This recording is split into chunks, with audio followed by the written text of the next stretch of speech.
Today is Friday, July 27th, 2018. My name is Edna Sussman. I'm a reference librarian here at the Half Hollow Hills Community Library. We're interviewing William F. Schlosser, a World War II Army veteran, as part of our Veterans Testimonial Project and in collaboration with the Library of Congress's Veterans History Project. Thank you so much, Bill, for your service and for participating in our project. Bill, where and when were you born? I was born October 4th, 1924, in the Lower East Side of Manhattan, 4th Street and 2nd Avenue. And who were your parents, their names, and what were their occupations? My father was Charles E. Schlosser, and he was a machinist. My mother was Anna Schlosser, and she was a housewife. So did you have any siblings, and what were their names? I have my sister Eleanor and my brother Joseph Schlosser. Did either of them serve in the military? My brother served in Vietnam. Really? Yes. Wow. So what were you doing before you entered the service? I was going to high school and working with my father in American Bronze. And what did they do? Well, we made, in this case, we were working for the Navy, making Navy intake water. Piping and things like that? Yeah, something like that. And also we made the rudder and the shaft of the PT boats. Wow. Wow, that's interesting work. How did you know how to do that? My father taught me. Oh, okay. Nice. So in which branch of the military did you serve again? In the Army. Did you enlist or were you drafted? No, I was drafted. You were? Okay, so you didn't really have a choice of which branch. No, I thought for a minute if I had some clothes on, I could have walked out because nobody wanted a skinny old kid. Old? Why? A skinny kid. Kid, okay. So you had graduated from high school? No, I was three months away from graduating. No kidding. And what year did you get 1943, March the 26th. I guess they couldn't wait until you graduated. Well, they wanted me to, but I didn't. Ah. Did you eventually finish your high school diploma? No. No. So what happened when you departed for training camp and during your early days of training? Well, we went to Fort Dix. We got inducted, and I stayed at Fort Dix till April 30th. Mm-hmm. So there was like a month of training, about 6 weeks training? No, we just stayed in, March, April. Well, March 26th I went in. April 1st I was down in Camp Davis, North Carolina. Our outfit was activated. The 116th Anti-Aircraft Artillery Gun Battalion Mobile. And that was our training camp. I see. How long was the training there? The training was till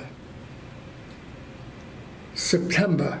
Oh, wow. Of That's a long time. 43. What did you learn there?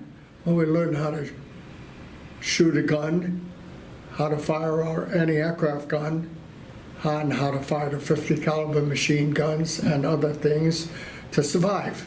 Wow. In battle. Did you know at that point or when you were drafted where you would be deployed? No idea at all.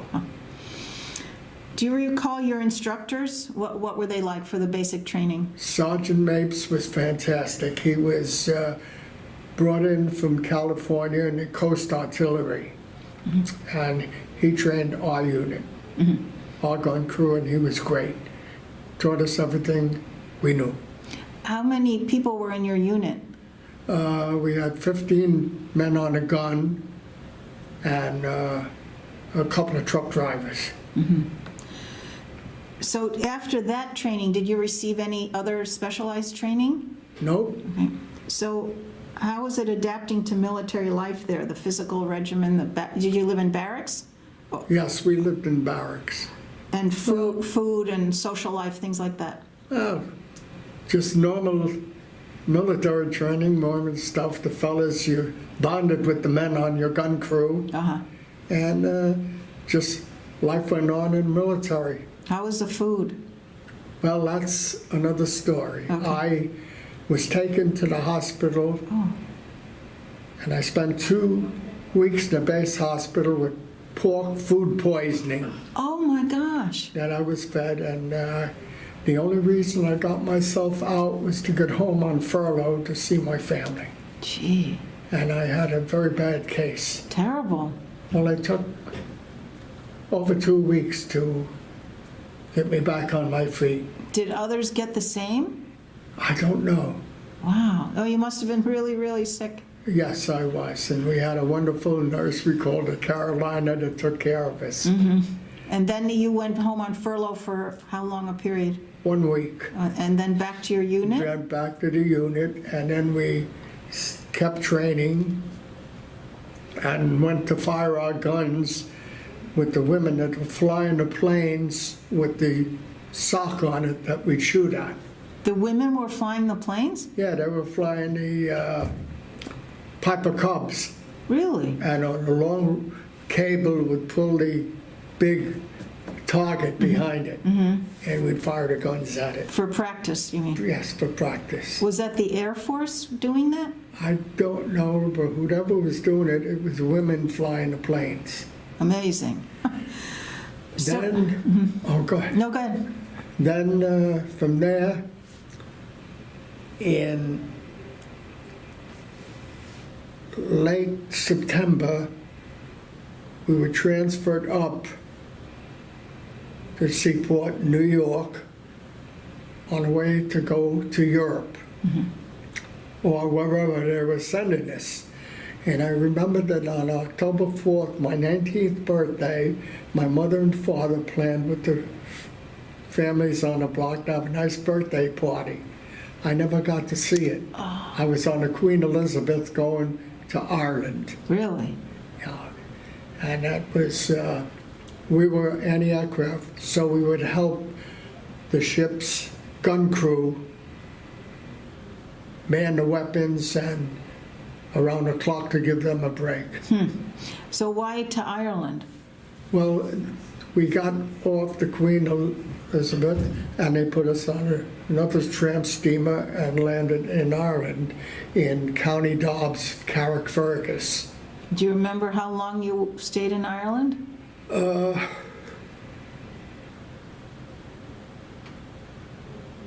I guess maybe 2-3 months, I'm not sure.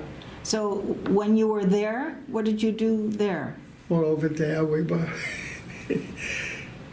we were training, hiking, and most of the time I spent at Carrickfergus Castle Oh, to see how the castle was built, what it was like, and everything.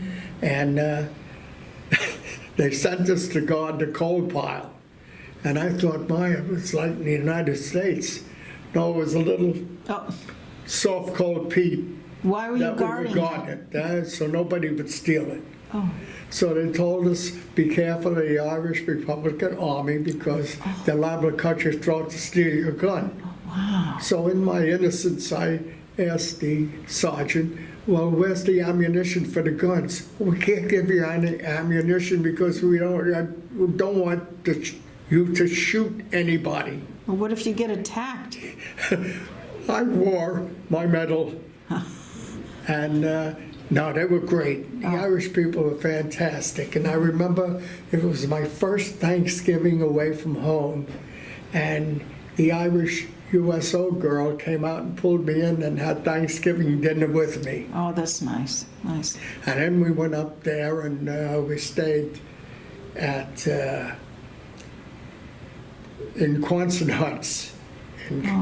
Well, they were just like barracks. Okay. And one of us would be, every couple of hours would be set up to put the coal on the fire. Oh, was it cold? Yeah, we had pot-bellied stoves. Wow. But Ireland is a beautiful country, I've never all been. green and gorgeous.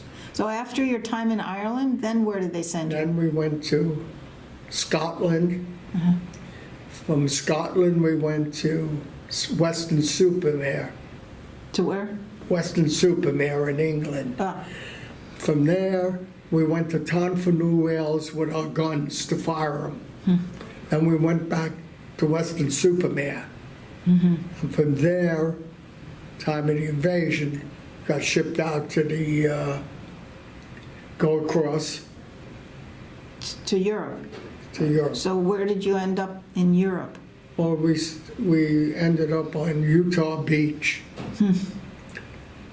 The outfit landed there D+1, What does that mean? D-Day +1. Oh, D-Day +1.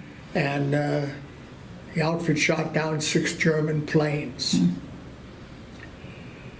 From there, we broke out into St. Lo.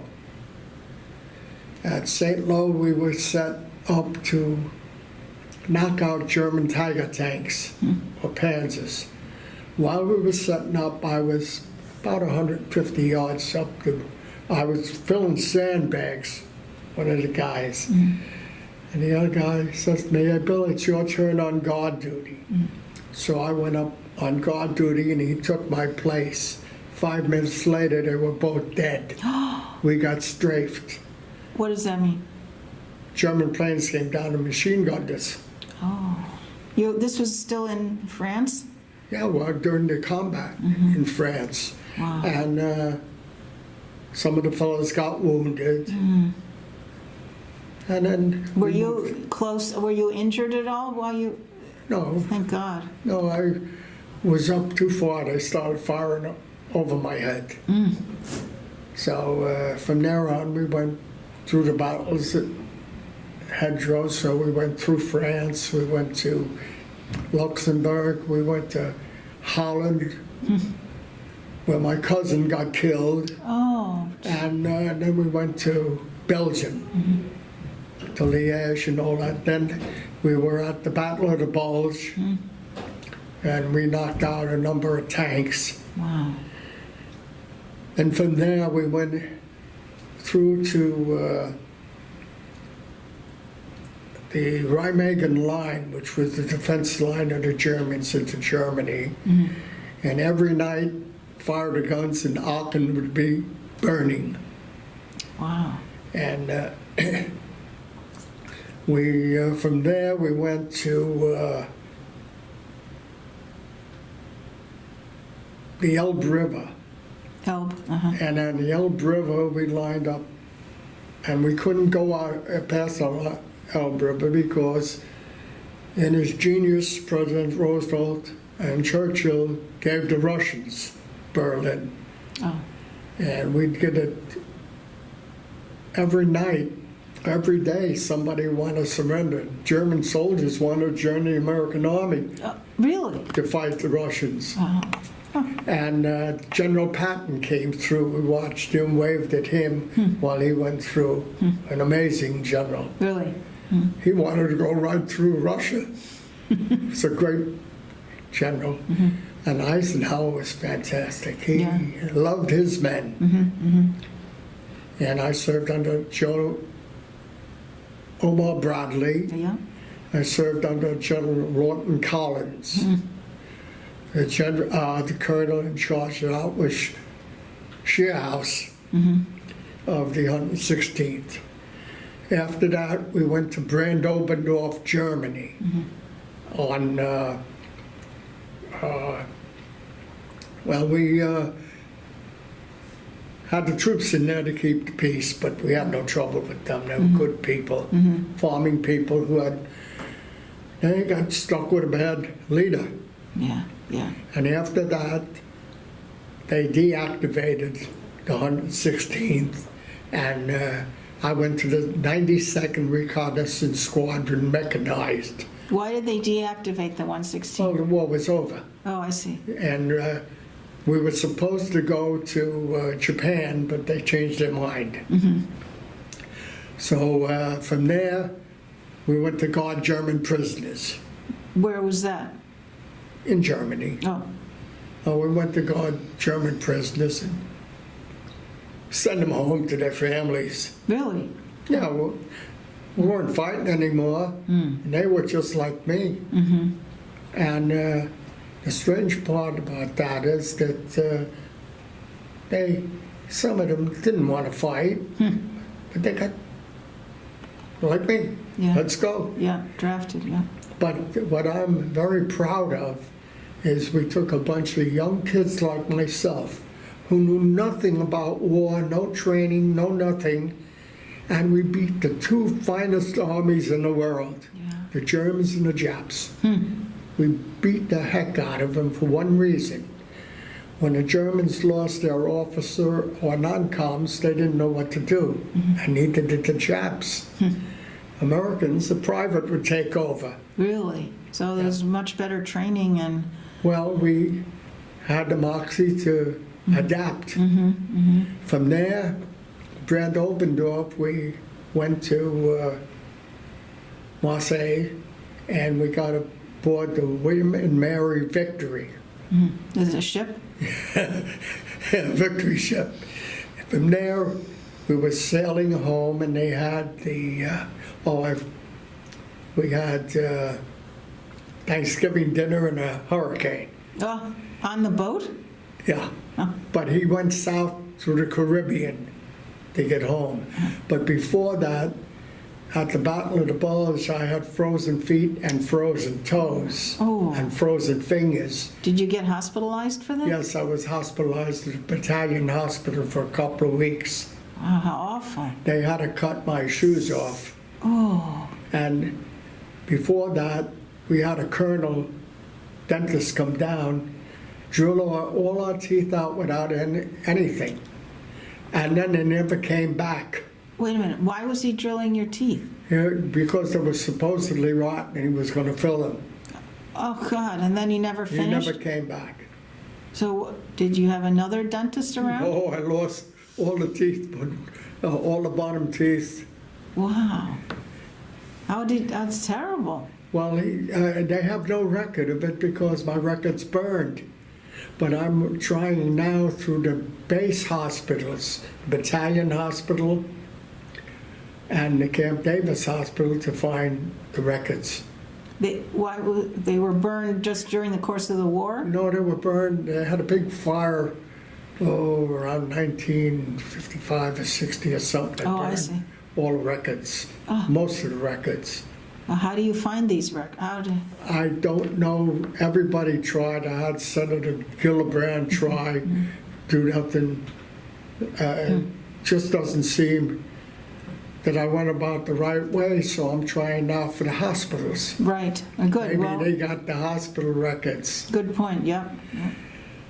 So anyhow, when we got into New York Harbor, Statue of Liberty and everything lit up. Oh, nice. That was 45? Or Yeah, in December of 45. And then from there, they put us on a train and took us to Fort Dix, where we had a steak dinner. Oh, nice. After that, we just hung around till December 8th. I was discharged. They gave me $3.17 to get home. Was that enough? It was only a nickel for the subway. Really? And a Amazing. nickel on the Amazing. thing. And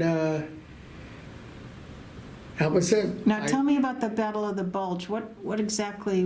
Well, what happened? The Germans broke through to where all the fellows that were cooks and bakers and stuff. The were Americans? there. And they broke through the lines.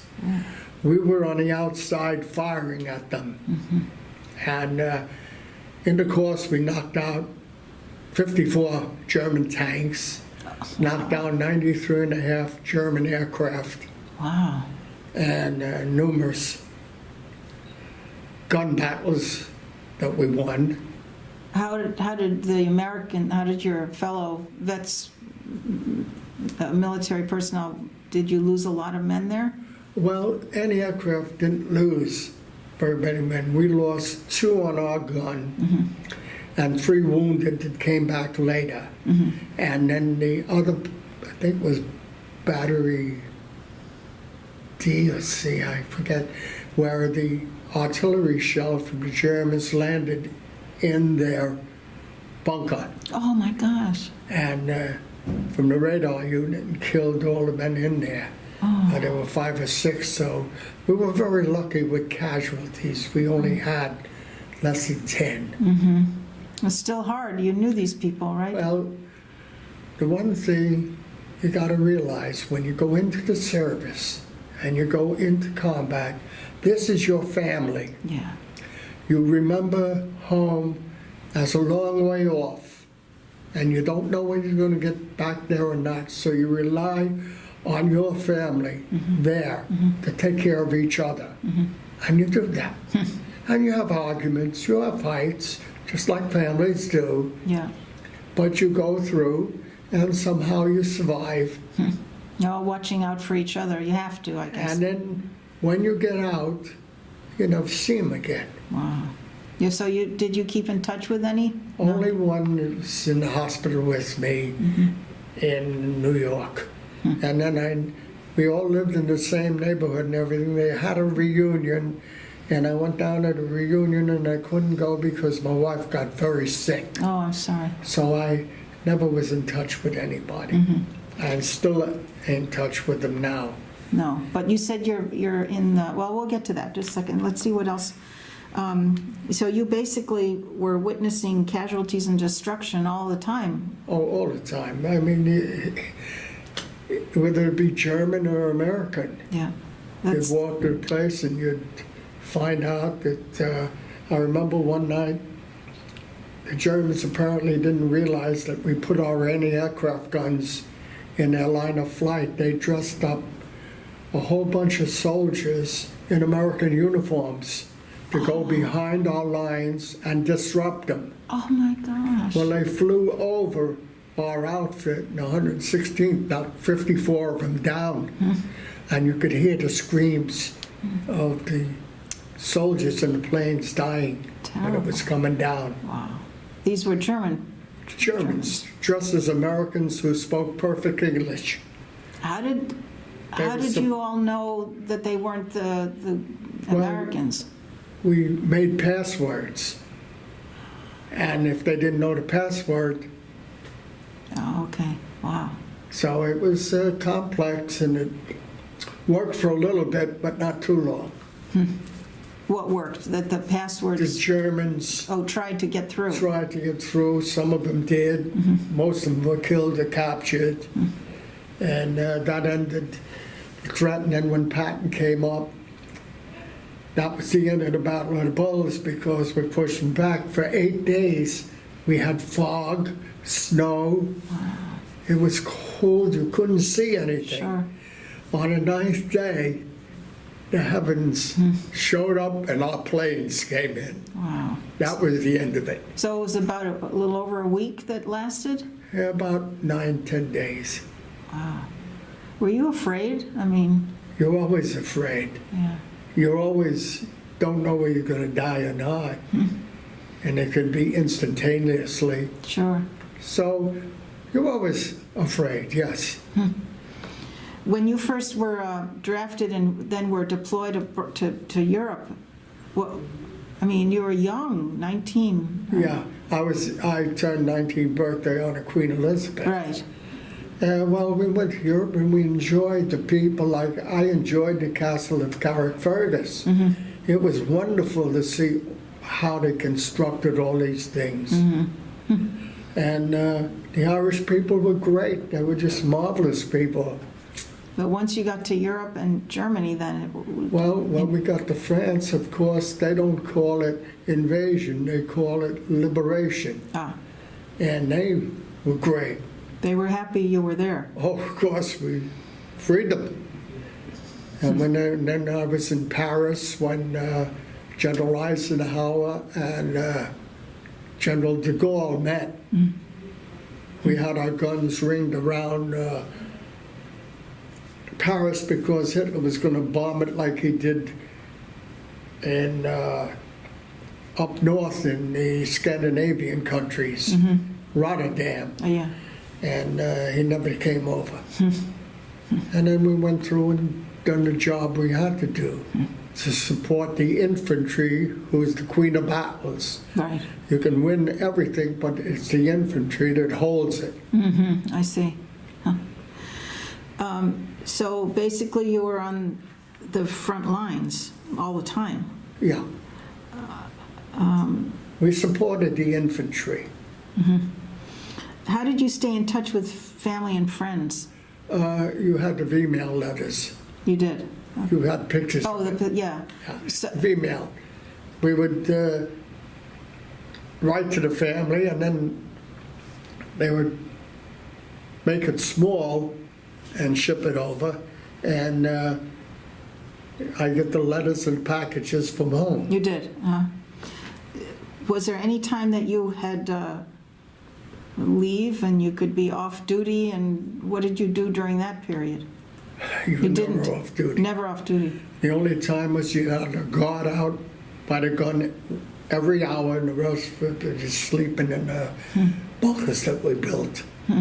The bunkers, so you didn't really have any barracks or anything, you were always outside. No, we had sometimes in tents, but most of the times we built a revetment around the gun, which was sandbags, with ammunition placed in location all the way around. And then we carried the roofs on the truck, and we had a pot-bellied stove, and we'd build sandbags and put the roof on and sleep in there. So any season you were outside? Always. Oh. How did you heat up, how did you get enough warmth? We had a pot-bellied Yeah, but- stove, and we'd get coal. We'd Coal. drive out and find the coal and the wood and keep the fire going. And everybody crowded around just to stay warm? Well, we had hay on the floor, and we stayed pretty good inside. When you got out, it was cold. What did you sleep? Just on a blanket Just on a with bed? straw. Wow, that's amazing. So you were hospitalized for the food poisoning and also for the frostbite. Were you injured at other times too? Any other? Not really. So when the war ended, where were you? I was in Germany, Germany. Occupying. And then you were returned home on a ship again. Yeah. How was it? How were you received by family and friends? Of course, they were happy to see me. And I was happy to see them. My only one that wasn't happy was my baby brother. Why? He was born while I was overseas. No kidding. And I thought that was my replacement. Oh, When I got home, he knocked my glasses off. He was screaming because he didn't know me. how old was he when you got home? He was born in 44, so it was Just a year. not quite 2 years old. 2 years old. How was it readjusting to civilian life?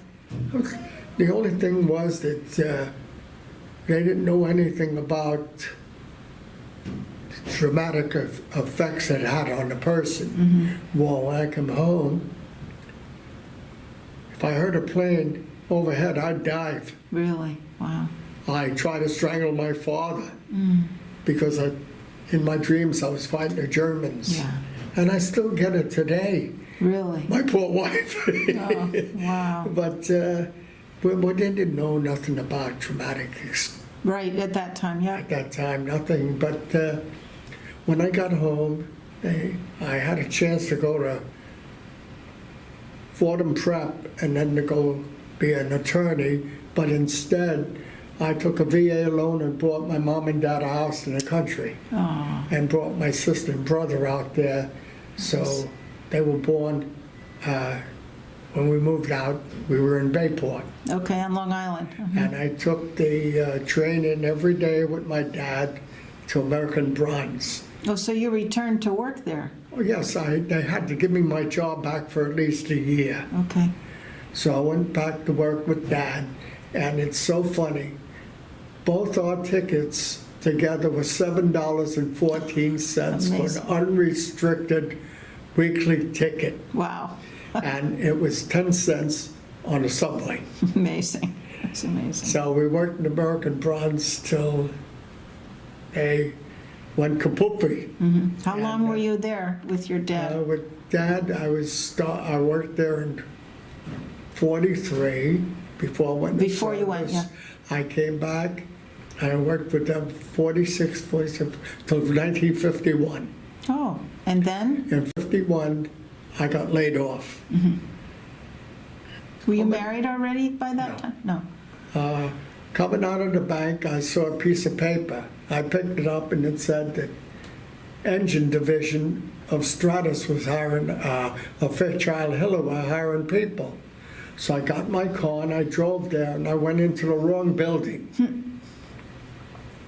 And I got in there and I went to Stratus. So the guy interviewed me, and fortunately going to Manhattan High School of Aviation Trades, I knew how to read micrometers and stuff. So he hired me. Oh, wow. So they put me on a turret lathe. What is that? It's a lathe. Oh. They manufacture everything round. Ah. So Ernie Phillips, who was the day man, stayed with me, nice guy, to teach me. I'd never seen a machine in my life. So Angelo Lassie was my lead man. He came over, so I see you know how to run. I says, Angelo, I never seen a machine in my life. If you teach me, I'm willing to learn. 7 months later, I was one of the top men. Wow. And your dad stayed? No, my dad stayed American bronze till he got cancer of the lung, Oh, sorry. and he died. And that was traumatic because Sure. he was my buddy. We went to work together, went fishing together. I bought a boat and took him out fishing. Yeah. My mother hated Bayport at the beginning, but she could have her chickens and her ducks and a garden. She was happy. Oh, nice. So you lived together with your parents and Yeah, I took care of siblings? my parents all the way. I took care of my sister when she got married and had kids. And I took care of my brother until he went to Vietnam and then came out.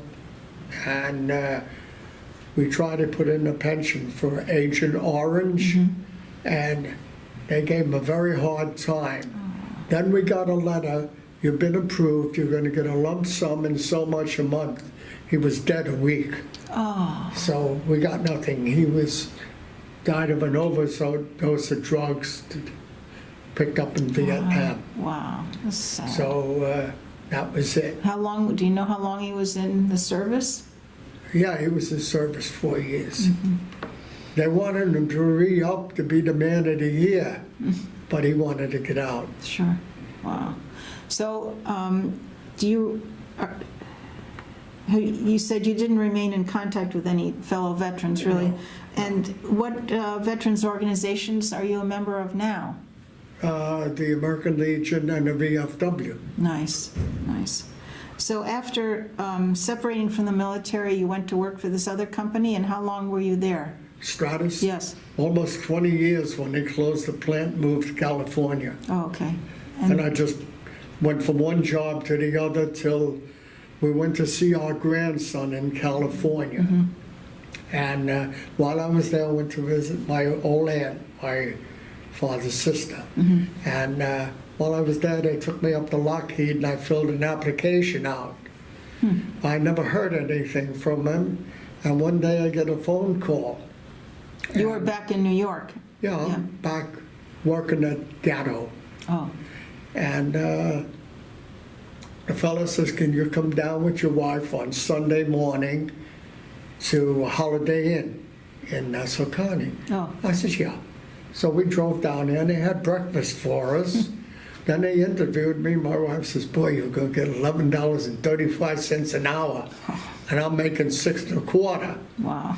So they had transportation for me. They had everything ready, a house, everything. Wow.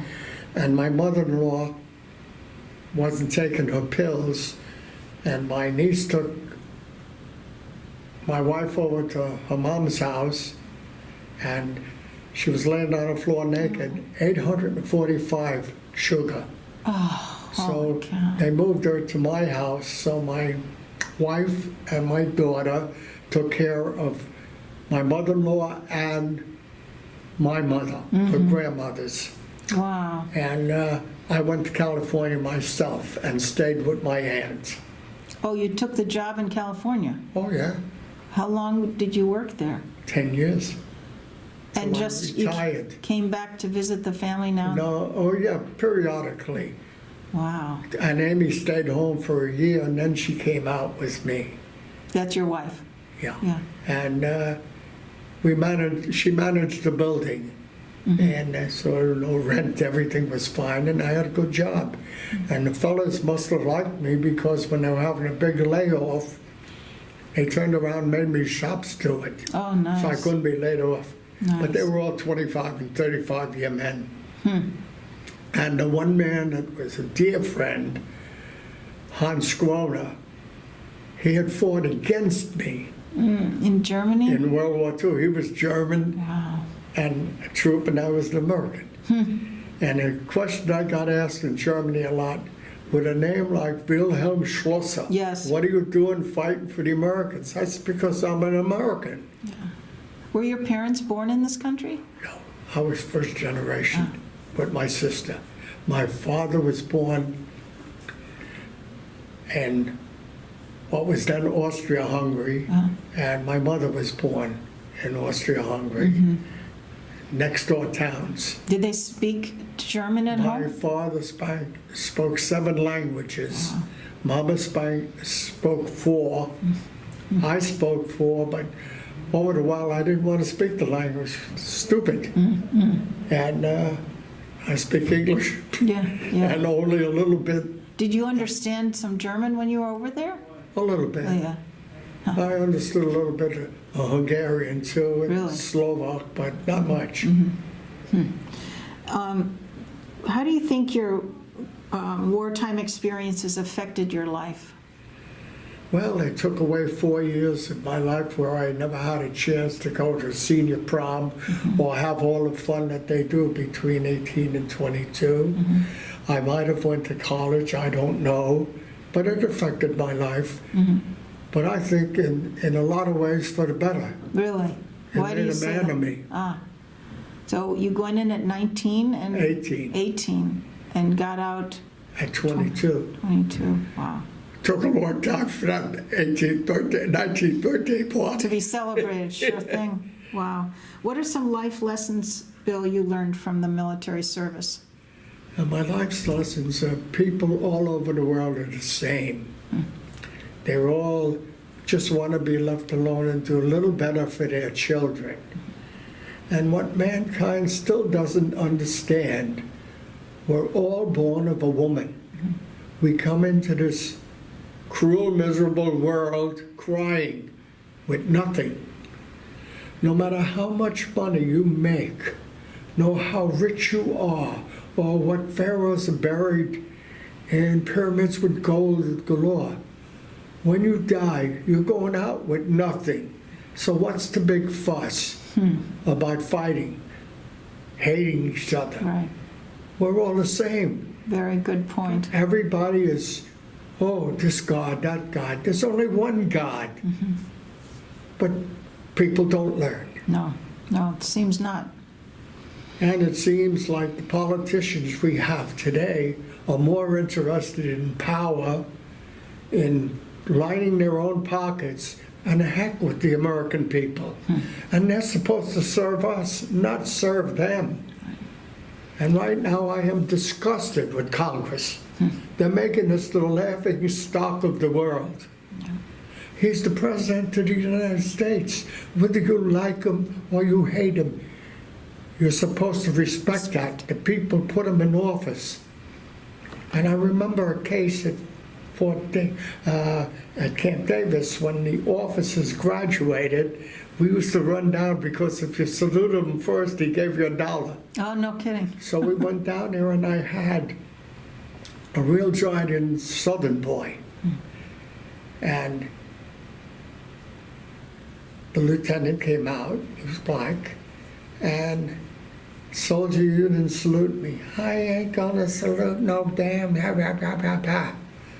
He took the uniform jacket off and he hung it on a post. He says, now, salute that uniform. If you don't, you're going in the brig. You're not saluting me, you're saluting the uniform of the United States. Wow. And so we went away. I got the dollar. We went away, and when we were coming back, I says, I want to ask you something. You hate blacks because you were born in the South. Let me ask you a question. If you were the only man left on earth and the only woman was black, I get your point, Bill. Good question for him. That's, Wow. so I always remember that because I can't see hatred. Right, right. I love my country above all. There's no better country. We got our problems, but there is no better place in the world to live in the United States of America, under God's blessing. You're very right. How do you think your military service impacted your feelings about war and the military in general? Well, I would love to see no wars and everybody love each other, but no way. So I have the highest regard for the military because no matter where they serve, they're putting their life on the line Right. for our country, Right. and they should be respected. I disagree with Vietnam wholeheartedly because we were invaders. If people look back, they'll know that Ho Chi Minh worked for the United States in World War I. And if Woodrow Wilson would have gave him Vietnam and thrown the French out, and he could have because we won the war for him, and if he had said no reparations, you guys want to fight, I'll go home and settle it. No Hitler. So we win the wars and we lose the peace. Yeah, yeah. And I can't understand why Yeah, we can't get together and be one. Right. We do when a war comes, boy, we are one. right. And like I said before, a bunch of raw kids beat the best armies in the world. What message would you like to leave for future generations who will view this interview? Please love your country, love the Lord, and be true to your country. Take care of it and get out there and vote and do what you can to make your country as great as it is. That's beautiful. Anything else, Bill, we haven't discussed or you'd like to add?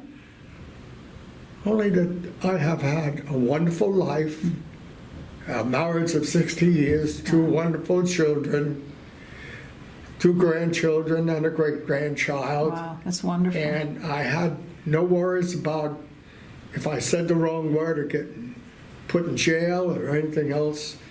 The country has been very good to me, and I hope that I've done my service to it. You have, and we really appreciate it. Thank you so much for your service and for sharing all your memories with us.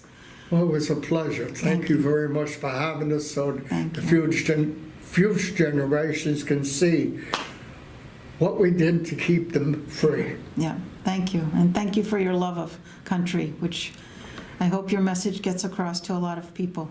So Thank do you. I. Thank you. And thank you for the interview. It was my honor.